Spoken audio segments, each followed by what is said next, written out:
Thanks for joining us. I'm Jim Sharpe, and still to come, Garrett Archer, data analyst with our TV partners at ABC 15, will break down the numbers regarding how people are registered, which party holds the upper hand with registration, what that spells for issues and candidates. And then after the bottom of the hour, NBC News chief political analyst Chuck Todd will join me to discuss Arizona's rising star on the national political stage. Right now, I'd like to welcome Sheriff Paul Penzone to the KTAR studios. Maricopa County, soon to be retired Maricopa County Sheriff Paul Penzone. You deciding to leave office before your second term will end is making the 2024 sheriff's election the closest watched local race next year. You think so? I think so. Not that it wouldn't have been anyway, but will you tell us what kind of a candidate you'd like to see heading up the sheriff's office after the 2024 election? You know, I think it's interesting because I think that whether it's law enforcement leaders or other positions, it's always reflective of society's expectations for that role.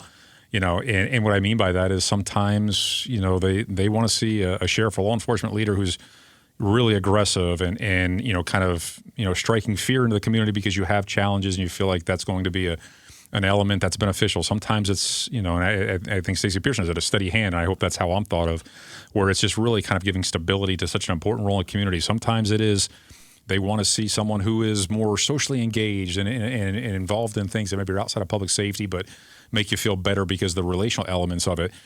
For me, you know, I guess it's biased. I'm going to say I like steady hand because I just think how law enforcement always represent itself, but the community's going to have to decide what they're looking for. Yeah, but you're taking your steady hand off of this. Did you have a lot of second thoughts before you made this decision, or did you just say, you know what, this is the right thing to do, I'm moving forward? Yeah, it was the most difficult, easy decision I've ever made. Right. A lot of factors went into it, and I think that some question or they think, well, was it the stress? Was it the job so difficult? Was it that he was handcuffed, as he described, because of the oversight? Those are all elements you take into consideration, but really it was a very personal decision from the space of gratified, joy-filled, fortunate. You know, the privilege was incredible. But at this point in the stage of my life, I have other interests.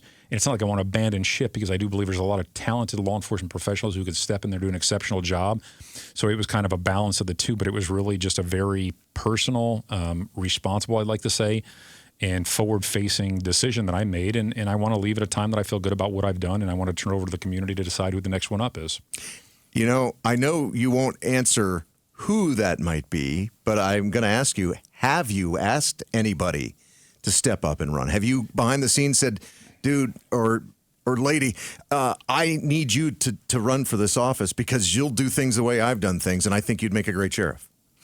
Well, I have not, and I appreciate what you're saying, but I don't think that necessarily a successor should do things the way that I've done, or more that I don't obviously do them the way my predecessor did them. I think you have to evolve it, and it has to be molded into your own personality, driven towards the same direction of public safety being the priority, not politics.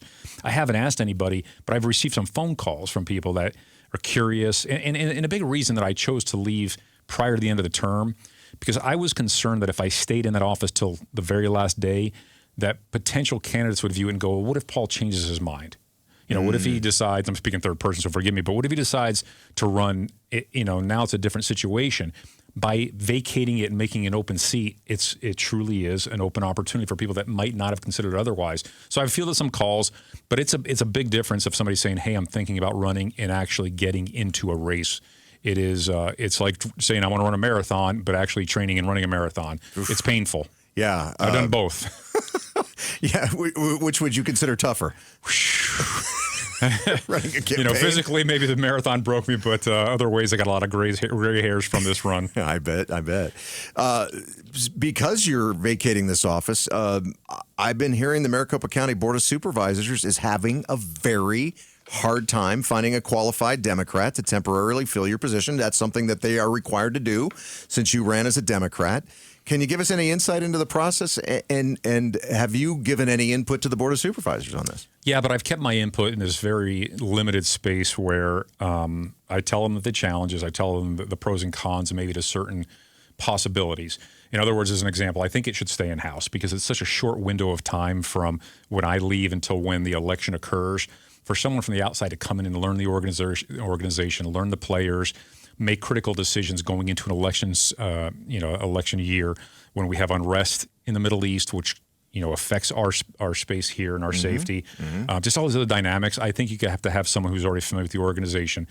I don't get into the weeds, though, as far as who it should be, because that is the authority and the right of the Board of Supervisors. So if they ask me a direct question, what I think about an individual's strengths and weaknesses, I'll try to be very respectful. But what I don't want to do is influence that decision, because when I chose to leave, I kind of forfeited the right to have that kind of a say over what's the best next step for the community as it relates to the responsibility of the board.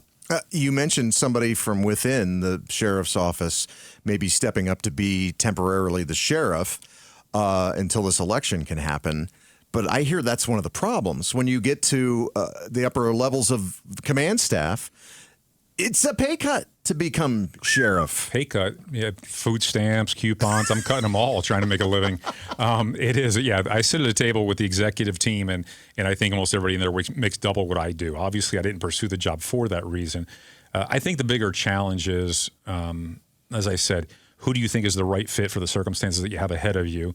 And you and I touched base on this. Listen, it is really uncommon for law enforcement professionals to be liberal or Democrats. Like even my historical background, I was an independent, and you have to replace an apple with an apple. So I was a registered D, therefore it has to be a Democrat, and you have to find one that is willing to be the sheriff, that happens to be a Democrat, that's qualified and that's available, or willing to take a pay cut. So there's a lot of unique dynamics that come into play, and that's why I think it may be challenging. But I know they'll get it done. It'll be fine. It'll be seamless. All right. So will you eventually endorse somebody if you think they're qualified to be sheriff that runs in 2024? I think I'll be comfortable giving my thoughts on, maybe what I like about it or what I'm concerned about it. But to endorse, again, coming out of I never endorsed while I was in office. Did you notice that? I guess I didn't. But because I feel like, yeah, when you endorse somebody and you're in public safety, you're a law enforcement professional, now you're in a space where, because of the power of the office, the power of the ability to affect the law, I think that there's some inherent elements that could be almost, I don't want to say corruption, but corrupted. And I always try to stay away from it. I'm talking all the way to the presidency. I was asked by presidential candidates to endorse because I had so much success in Maricopa County as a candidate. And I don't say that arrogantly. That's just the reality of it. And I told presidential candidates I stay out of it because I don't think it's appropriate. People of all walks of life need to count on their sheriff to be nonpartisan. So I don't see myself endorsing a candidate for the office, but I would give my thoughts on their strengths or areas of concern. Which is so the opposite of when I worked in politics. Anytime anybody was going to run for a high-profile office as a Republican, you had to go to Joe Arpaio, your predecessor, and essentially get his blessing. Yeah. And he handed out a lot of endorsements through the years. So that's kind of the opposite. Any thoughts on, or have you heard if Joe Arpaio's interested in trying to become sheriff again? I try not to get into his business. I think he's running for a different office out there. In Fountain Hills, yeah. Yeah, yep. I'm going to leave that one out there just to hang out there in the wind. And listen, it is an incredible job. It's an incredible privilege. You have so much influence. It's not just the law enforcement side, but the things you can do for the community outside of your fundamental, responsibilities. Yeah. If your heart's in the right place, serving people. So that's what my hope is. My one hope is that it is truly a public servant, not a person who thinks that just because you sit in this high seat that suddenly you're empowered to make it about you. When you make it about you, it's time to get the hell out. And I've tried my best to never make it about me, to make it about the people. And that's why I wanted to leave the same man I entered. So whoever's up next, whatever that, he or she, their skill set is, their background, I just hope that they truly are a public servant. All right. I have to ask, will you tell us what your next job's going to be? It's going to be fun and exciting. And no, you know what? The reason we've been close to the chest is close to the vest. I said that wrong. I made my decision to leave before I pursued where I wanted to go. And I never wanted that to be confused. And I felt like if right out of the chute I'm like, hey, I'm leaving and here's where I'm going, it looked like I was enticed to go there, and that wasn't the case. It's an incredible opportunity working in the private sector for an organization that is just phenomenal in serving this community in a lot of different capacities, and they've given me an opportunity to do something really unique. So in the next few weeks, we'll make that known publicly. But even with that being said, I'll still be involved in a lot of ways in public service. this is my home and my family's home, and I care very much about it. So I'll be doing a lot of good things. This is the way you put this. It does sound like maybe you're building it up too much, but it just sounds to me like you're going to be involved in public service and you're going to be doing this, and I'm like, I gotta know what it is. Yeah, so. I don't want to build it up that much. There's me like, wow, that was underwhelming, Paul. But it's not. It's cool. It's just so different. I think it's going to be like, you've seen me in this one space for so long, and then suddenly I'm wearing something different. So it'll be unique for me, but it's going to be exciting. Will you ever consider coming back to public office? I think if it has to be a calling. I think it has to be that you truly are the right person because the circumstances almost demand that you do what's right by people. So I wouldn't say no. I just don't have. A lot of people in politics have this wish board, I think. Right, they got a We're like, grand okay, plan. here's step 1, 2, 3, 4, and 5. That's not me. I already hit the top of the list on anything I would want to do. So if I came back into politics, it would have to be the right circumstances, the right reasons, and I just happen to be the right person. All right. That is soon to be retired Maricopa County Sheriff Paul Penzone joining us here on Arizona Votes 2024, 1 year out.